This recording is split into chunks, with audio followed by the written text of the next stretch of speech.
Welcome back to another lovely episode of The Bald and the Beautiful. Welcome, everyone. Welcome. Welcome in. Hope you're having a lovely night. How you been going?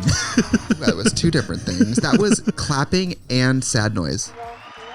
Oh, I love that. That's good. Cover Very both of the 2020 bases. energy. A bittersweet energy to start off our podcast. And we have a very natural guest for us, one of our favorite people, close friend. Yep. One of our favorite people in the world. Wow. Also, someone with whom we've had the pleasure of working, who also happens to be, in my humble estimation, one of the best living photographers on the planet Earth. Yeah. Wow. Yes. Thanks for that. I'm talking about David LaChapelle. No, just kidding. Annie Leibowitz is here, everybody. We have the wonderful Franz. Franz Szony. Is it Szony? It's Szony. The S is silent. Franz Szony. Szony. Or if you're Hungarian, it's Czonye. Czonye. Yeah. SC is a ch. So it's Hungarian is the okay. Czech and Hungarian. Czech and Hungarian. Yeah. Have you been to Czech Republic? No. I've been a lot of places, but I haven't been there. I hear that it's a beautiful place, but very sadly run down. It's not like a touristy place that's been upkept. It's like sad. I went there for the first time earlier this year, and right before lockdown, and it's beautiful.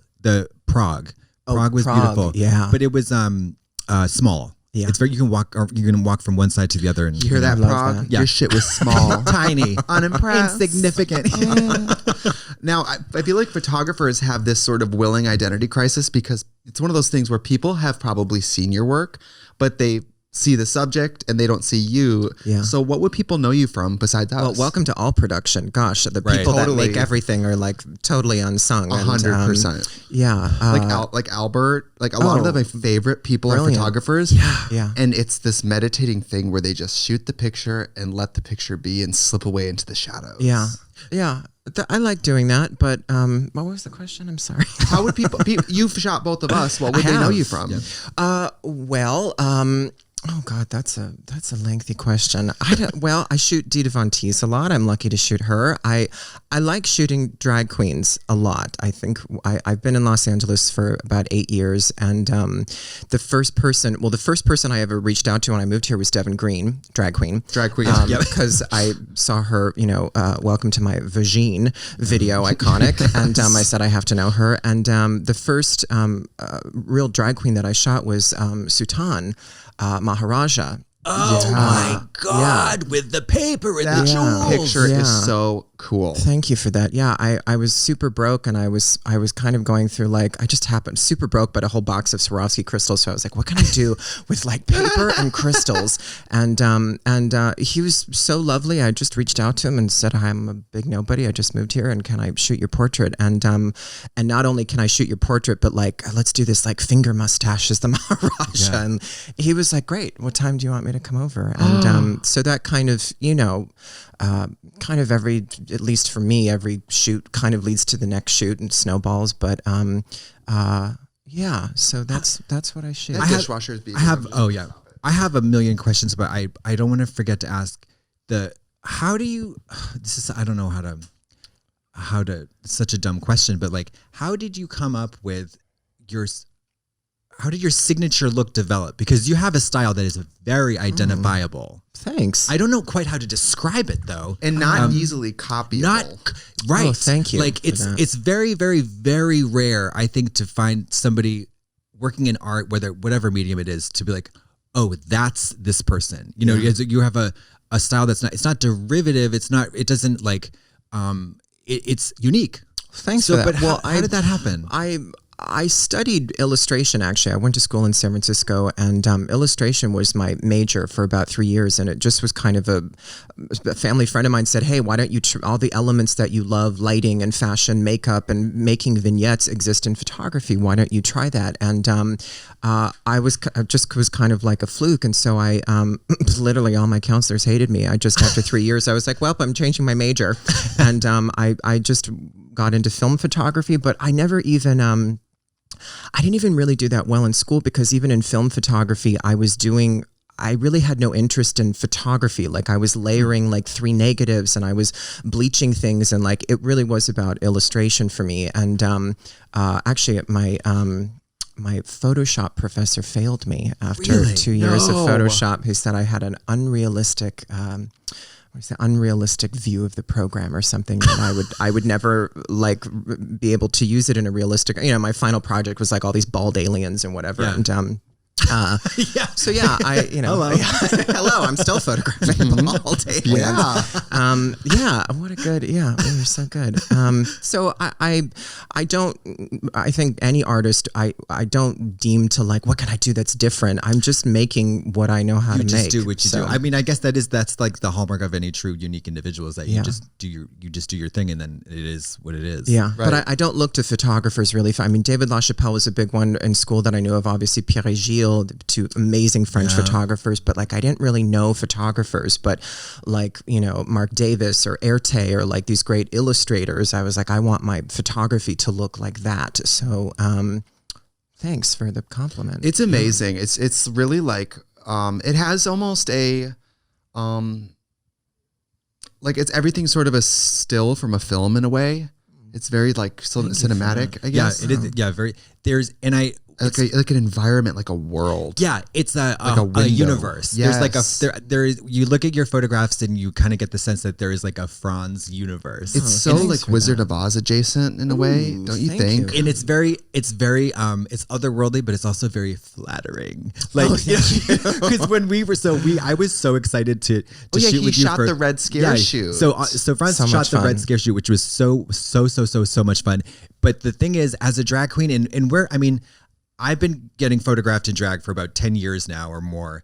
And it just is as recently as DragCon a couple years ago.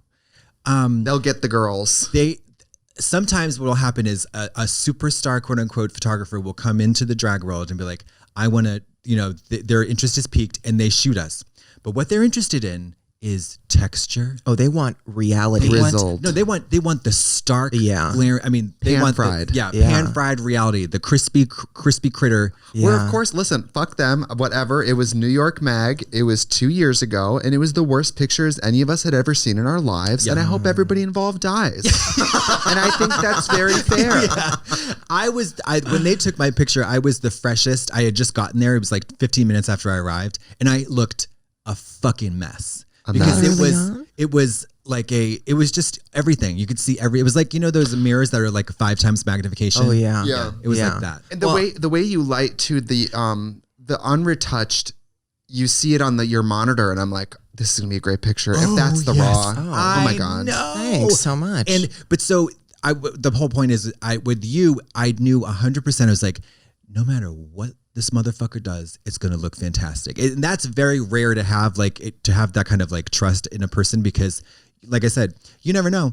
It's that even sometimes it can go the other way, where it's like the photo is so badly airbrushed where it literally looks like you're on a t-shirt in Florida. Do you know what I mean? like It's the person was failed in Photoshop class. Yep.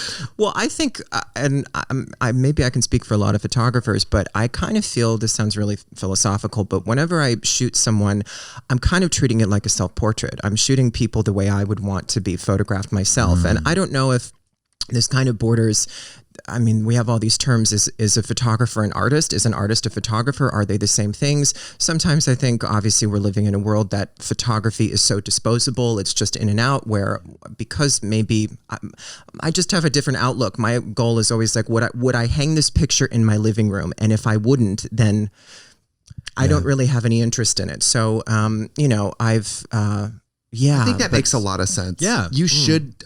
I think it's okay to make something and love it. And I know we're supposed to be like, whatever, I did it. Whatever, I'm glad you like it. Yeah, like I did a thing.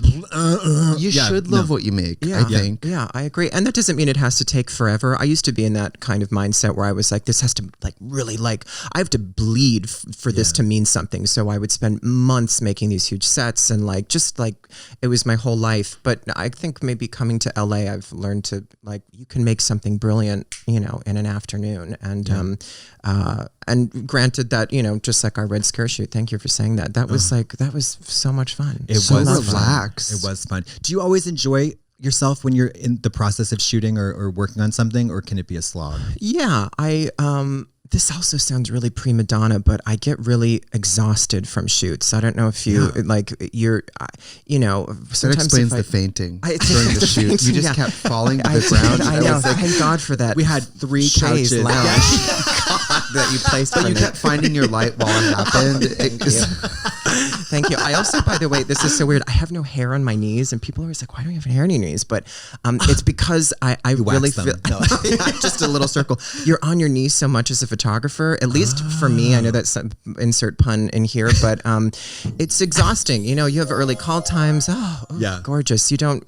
I'm not like using the bathroom all day. You're barely drinking water. You're just like so in the zone that after 12 hours of that, when reality snaps back, I'm just like on such a high when I shoot that I forget to take care of myself. So that's totally. that's a thing. I feel like that's just a thing in general. Yeah. I enjoyed myself that day a great deal, but it's by the way, I was told something very flattering. I was actually by multiple people on set. They said, "Oh, Katya would never do this for anyone else." The fact that I was like, "No, we need more. We need a couple more hours. Let's do this and this." And you kept showing up, and you were like there. I felt very flattered because I love when you snatch the pads off, and Franz goes, "Can you go put your legs and ass back on?" You grabbed me at the shoulder. You're like, "Don't ask that." She's not going to do that. Our whole career is me. I'm like her secretary. People go, "What about you guys doing this?" I go, "She's never going to do that." I'll do it. She's never going to do it. But you actually showed it. You didn't repad, but you came back and we made you a lovely muumuu and Suspiria and we had a fabulous little coda to the day. It was we did a whole bunch. We did the video at the end of the day, and it was fantastic. Yeah, but I will say, that was remarkable because that place had no AC. Oh yeah, and I was wearing a latex vest, or rubber vest, and so there's like moments where I can see the on the horizon snapping. I don't think I would never have snapped. Well, sometimes I require people to, and I always tell this to people, like I will keep going until I get the shot, and if you are feeling like you need to stop, like you need to tell me that because I'll just keep going. So. But you didn't. You just kept going. Yeah, I mean, that was one of my better days. But like communication between a photographer and the person being photographed can be very strange. And one of the things I noticed with you is that you give clear direction, which I really appreciate because sometimes you kind of you're in front of the camera and you have no idea what. I mean, I can't see myself. I don't know if I look ugly, stupid, whatever. Yeah. And it's really like you never look stupid. Wow. I mean, ugly. But no, come on, like. 2 degrees to the left and it's like man, so it's like it's kind of hard to you just need a helpful just move your chin a few inches to the left. And you said exactly that. Like that's very helpful to me rather than like fierce. Yeah, fierce. Look fierce. Look sexy. Yeah. You're like, what the fuck does that mean? I would never. There was this one photo shoot. Whatever. It was for Out magazine. And I don't remember the photographer's name. And it was I believe the person, I don't remember the name, but it was they, them pronouns. And they were shooting me, and it was natural light from the side, and they were kneeling. And I said, "This isn't working. I feel like we should flip this way, And I said, "I'm worried about all this natural light and like the texture in my skin." And they go, "Oh, don't worry, I'm a master manipulator of light." And I go, "Okay, Thomas Kincaid, let's reel it back here." And actually, that whole shoot, they ended up having to put them all in black and white because I was like, "These are nasty." You can't trust anybody. I don't trust anybody. You can't trust anybody, which is like that. Which Except is you. Why I'm going to cling. My claws are clinging into your side, and they're not leaving. Because when she's dead and we're photographing the body, you're going to be there at my wake at the open casket next year. 3 months from now. Yeah. Thanks for that. Well, I mean, you should always have a queer mind on any set. I feel like not all photographers are created equal. Someone who does portrait photography, I could never pick up a camera and go shoot a wedding and get, I've tried to catch that moment of I can't do it. But other photographers are great at that and don't know what the hell they're doing in a studio. So, I think, especially when you're shooting anything along the lines of glamour, it's all lighting. So, there are photographers that do want to see, and they're, I can't even believe I'm going to say this, but I'm going to say this. I remember even the Annie Leibovitz shots of RuPaul for Vanity Fair. They were stunning, but they were not necessarily lit in the most flattering way, so to speak. No, not at all. You know, and I think that's just what each photographer's prerogative about how fantasy you want to take it, as opposed to like some photographers really do want, and a lot of art buyers in the art world want to see the grit. realism when you They blow want up to a print. see the seams. They want the tuck. Yeah. They want the bubble gum on the side of the tuck. Yes. Yeah. And that's a fine, that's yeah, they do. That's interesting to them. Do you know how many of those I've retouched? Girl. What has been the wildest thing you've retouched? Like, what's the nastiest, weirdest, wildest thing? Because you're really zooming in on people's nether regions. Yeah, I can't say anyone in specific. Everybody's equally gross. Can we, for the people at home, let's recap some of my favorite pictures of you. Obviously, Katya shot me. Devin a bunch of times, right? Love Devin. Those Disney shots of Devin. Yeah, I shot her as Maleficent. She God. helped me get a contract with Disney. Incredible. Yeah. You did a few of Marlo. Marlo's wonderful. Yeah. And I don't know if who was the one who had the crown of uncut dicks? Well, that was Marlo. So that was probably the most retouching I've done on a piece. I did a piece called Medusa, and it started off as a joke. I just said it a bunch of, great to do a head of penises instead of snakes, and everyone said that's completely mad, you have to do it. And I just gotten signed with Disney prior to that, so I was like, oh, maybe I shouldn't do this right now. But at Disney, actually, they said whatever you do in your own private just work, like hide the just nipple. do it. You know how they hide the nipple? Just like hide the piss slit. Yeah, on the dicks. Oh no, there was a lot of those. But I worked with Marlo was the face of that, and then a lovely gentleman who shall not be named was the penises for that, and that took a long time because they Did you shoot all the dicks individually? Oh yeah. Oh yeah. wow. I mean, they were all him. Yeah, right. And sure. fortunately, I knew him on a romantic level, so the shoot was a little bit more, Oh, we know what it was, you fucking whore. We know what it. Well, yeah. We know what it was. I enjoy my work very much. Yeah. And that explains why you kept touching me during our. No, I'm just kidding. That is not a joke. Not in 2020. I know.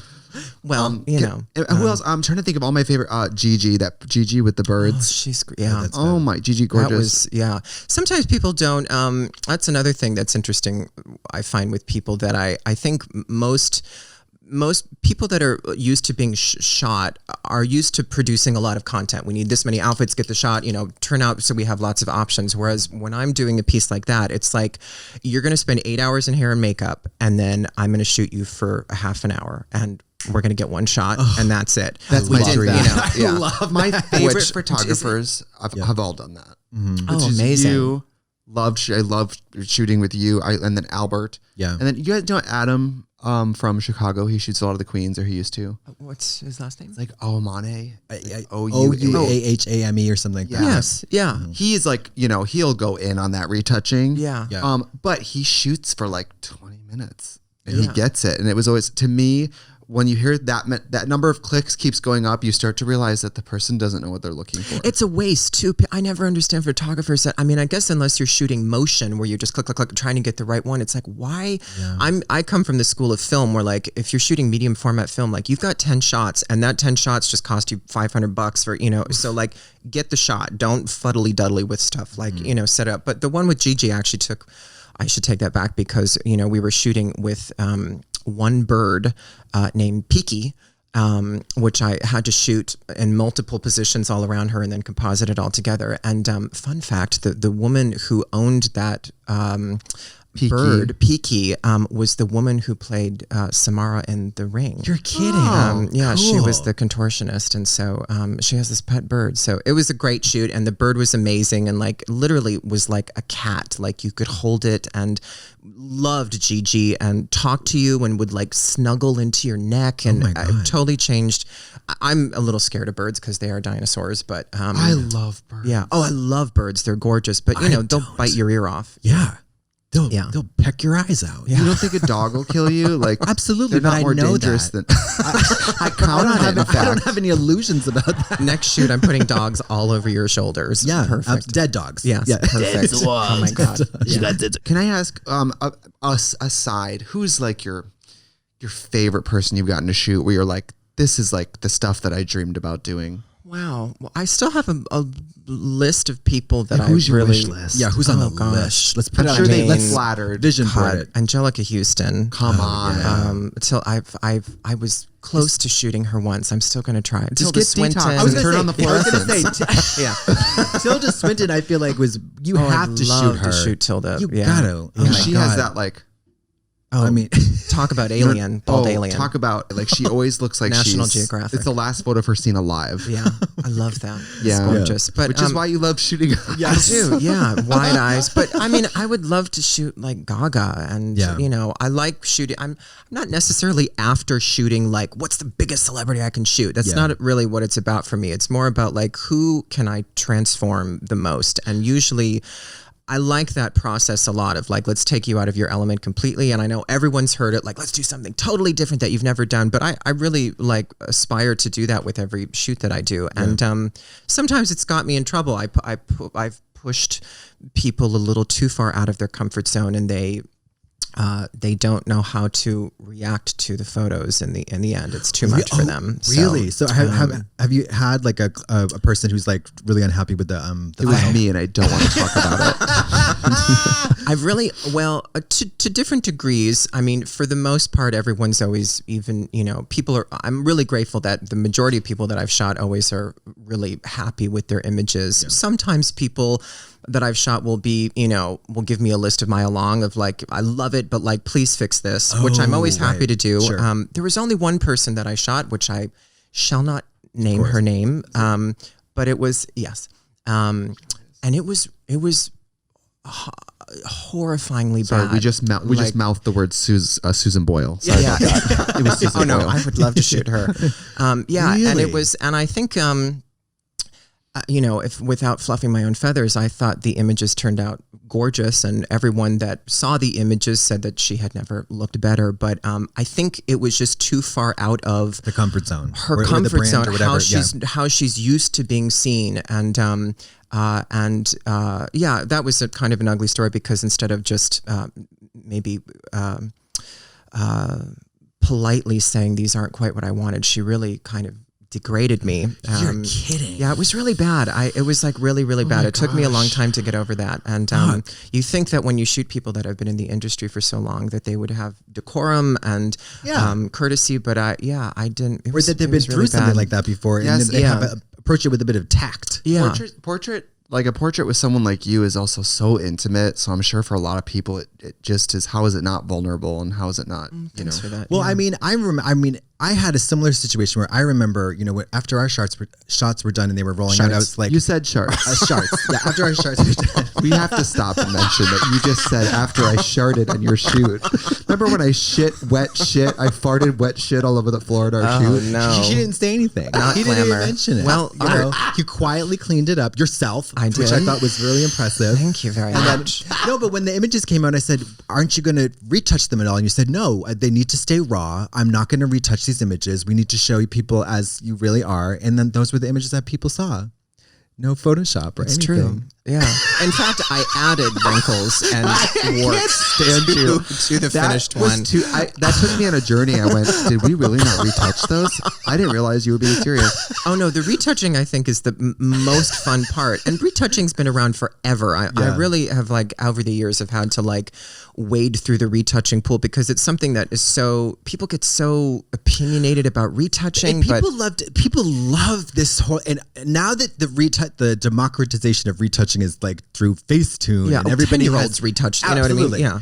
I mean, I don't know any drag queens who would throw up an image without a filter or some kind of Facetune thing besides you. I do it a lot. But I wear so much makeup that I know that if I light it like straight on, it is what it is. Yeah. And as long as the skin texture isn't like being brought out, like I can live with it. Yeah. What do you think about, I mean, I'm always fascinated by this, like, it's like you have to pull the wool over people's eyes, like when you're retouching your own images, that you can't let anybody know like that you've done, like there's like a shameful element of it. It's like, well, especially with drag. It's that's like a lot drag. of times too why I don't allow people to see the images while we're shooting, because people will get in their head and they'll lose knows the goal of the shoot. They'll just immediately go, oh God, I need to change this. And they won't just give me what I need and let me worry about that later. Yeah. But I mean, retouching's been around forever. Ansel Adams retouched his work. And I mean, every shot you've ever seen of Marilyn Monroe, they would bleach their negatives and you know, physically, you know, that's where the term airbrushing comes. You'd physically airbrush your work with paint. And so, yeah, I kind of get up in arms a lot about the debate of like, you know, in order. Thomas Edison. Thomas Edison famously wore a Shape Tape concealer at all times. Exactly. Well, yeah. I mean, the idea of idealizing art has been around forever since the Egyptians. So. I don't know what just got me triggered about all of this. It's not unlike, but it's the idea of like, oh, this is retouched. You retouch this, but if you're going to be, it's not real. If you're going to be anti-retouch, you also have to be anti-hair and makeup. Yeah, and light, clothing, lighting. Yeah. None of that's natural. What are we doing? Well, what do you think about like taking out a leg? You know, like sometimes on the, it's always funny to see like, you know, in Vogue or whatever, where they're like, they'll take the scale out of something, or they'll just like whittle down somebody's arm to like a bone, and it's just like kind of insane that way. But I guess on the cover of Vogue, it's probably more like it's less about fantasy and more about reality. Although I could be wrong about that. I wish it was back to fantasy. I know. I don't know. Well, you're really towing the line as far as like. Would you do a Vogue cover? Very high fantasy. In a minute, that'd be amazing. Who would be on your Vogue cover? Oh God, probably somebody already dead. I mean. Yeah. I mean, do you think Vogue would pay for the exhuming of the corpse of Lucille Ball? If I could shoot Lucy, that would be okay. That's like the dream. You know what I mean? What about a man? Who's your dead man? Oh, living. So let's say two men, living and dead. Who's your like a Vincent Price? I mean, I live for that. Like I thought he was him in his youth. If you ever look a picture of Vincent Price, young, damn, gorgeous. Yeah, I'm gonna look that up. While you guys look that up, we're gonna take a break. Let's take a break.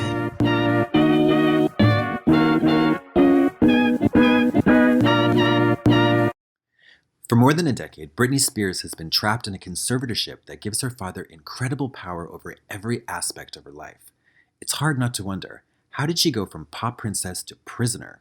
This season of Wondery's Even the Rich is looking for answers and chronicling the life of Britney Spears, starting with Britney as a young girl.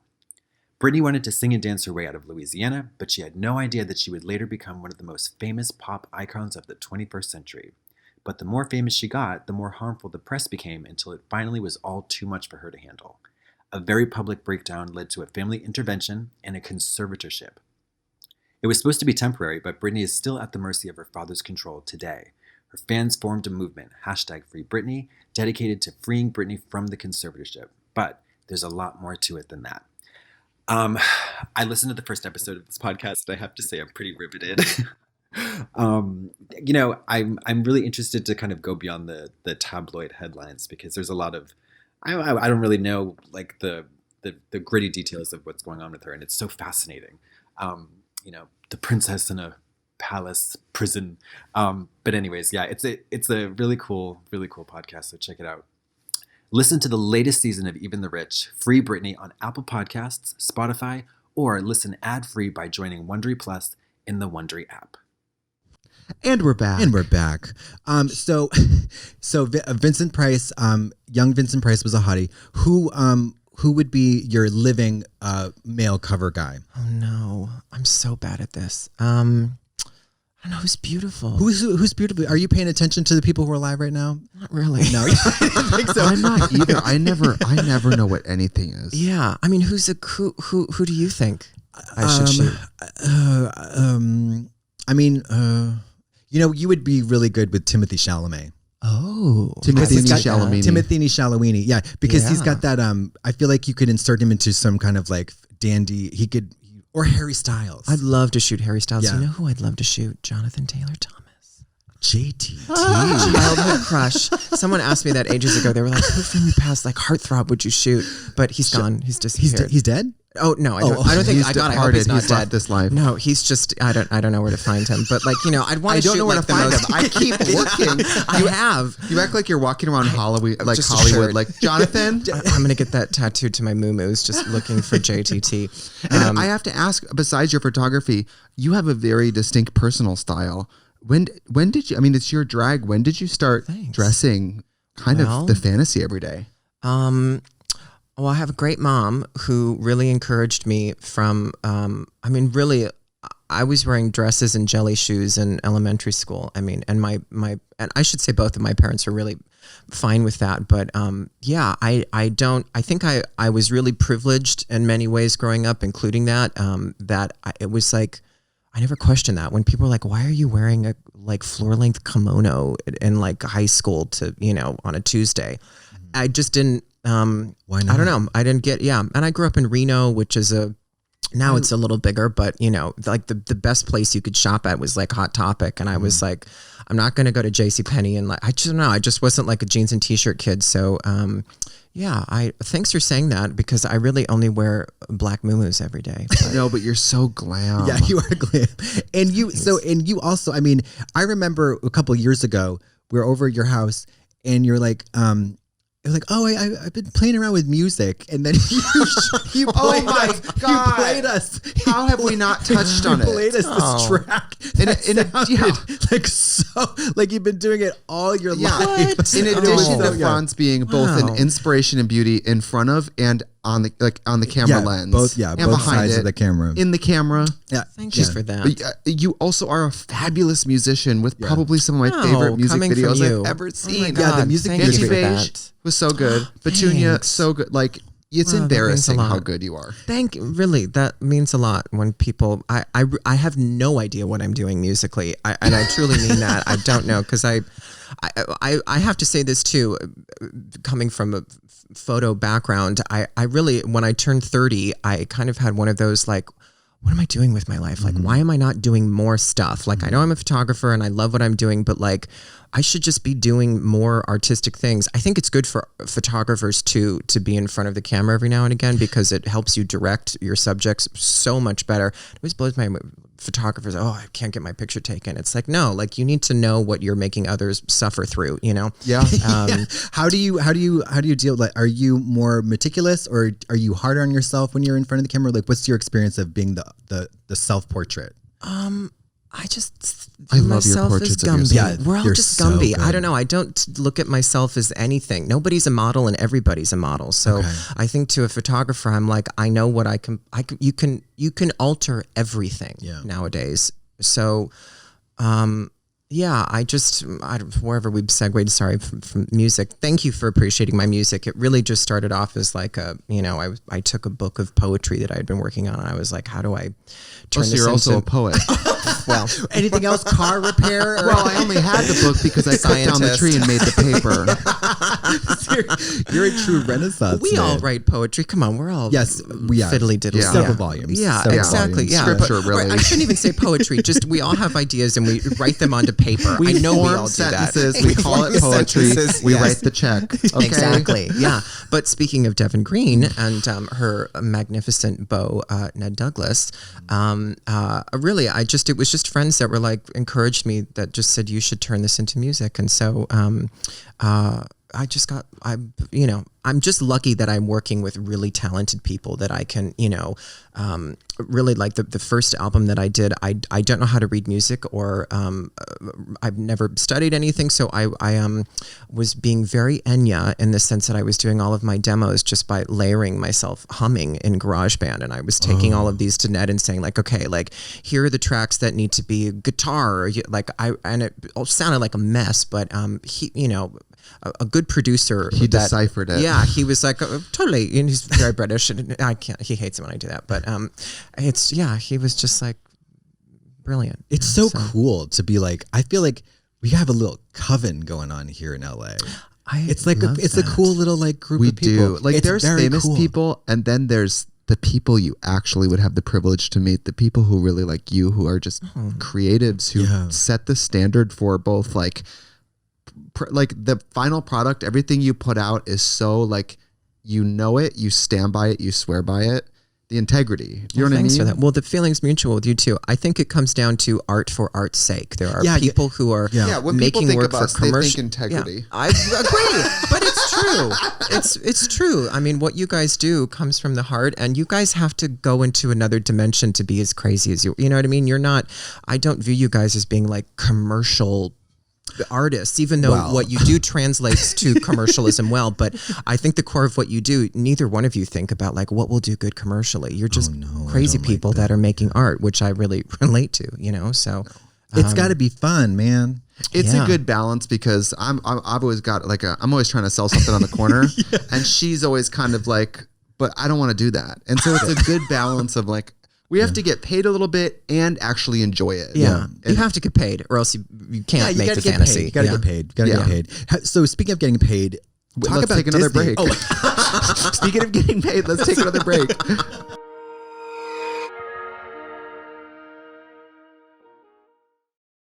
We are back. We are back. So speaking of getting paid, what is it?